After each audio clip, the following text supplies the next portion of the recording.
പൊളിച്ചാലും പൊളിയാത്ത ഒരു ഉണക്ക തേങ്ങ. അവധി തേങ്ങ പൊളിക്കുകയാണോ? അല്ല, കയറ് പത്തില്ല, അരി അരക്ക. അല്ല, നിങ്ങൾ ആരാ? എന്റെ വേഷം കണ്ടിട്ട് മനസ്സിലായില്ലേ? നിങ്ങൾ ക്രിസ്മസ് അപ്പൂപ്പനല്ലേ? ഞാൻ മാവേലിയാണ്. മാവേലിയായത് സാധാരണ ഓണത്തിനല്ലേ വരുത്ത്. ഇതെന്താ നേരത്തെ വന്നേ? എന്താ പേര്? കുൽസു. ആ കൽസു. കൽസു അല്ല, കുൽസു. കുൽസു. കുൽസു. പാതാളത്തിലിരുന്ന് പ്രജകളുടെ ശാപവാക്കുകൾ കേട്ട് നാം മടുത്തു. അതെന്തിനെ? എന്റെ പേര് വെച്ചൊരു കട തുറന്നു വെച്ചിട്ടുണ്ട്. ആ, എനക്കറിയാം, മൊബൈൽ സ്റ്റോർ അല്ലേ? അവിടെ എപ്പ ചെന്നാലും ഉണ്ടാവും കുറച്ച് സോപ്പ് പൊടി, അരക്ക് സോപ്പ്. വേറെ ഒരൊലക്കെ ഉണ്ടാകില്ല. പിന്നെ ഉപ്പ് അതെപ്പോ ഉണ്ടാവും. ഞാൻ ഒരാളെ പറ്റിക്കുന്ന നശിച്ച കട. ശപിക്കല്ല കുൽസു, ശപിക്കല്ല. പ്രജകളുടെ ശാപം കൊണ്ട് ഞാൻ നീറുക കുൽസു, ഞാൻ നീറുക. അത് നിങ്ങൾ എന്തിനാ നീർന്നേ?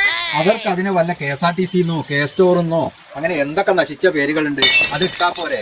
എന്റെ പേര് പറഞ്ഞിട്ട് എന്തിനാണ് ഈ സ്ഥാപനം ഇങ്ങനെ കൊണ്ടുപോയി നടക്കുന്നത്?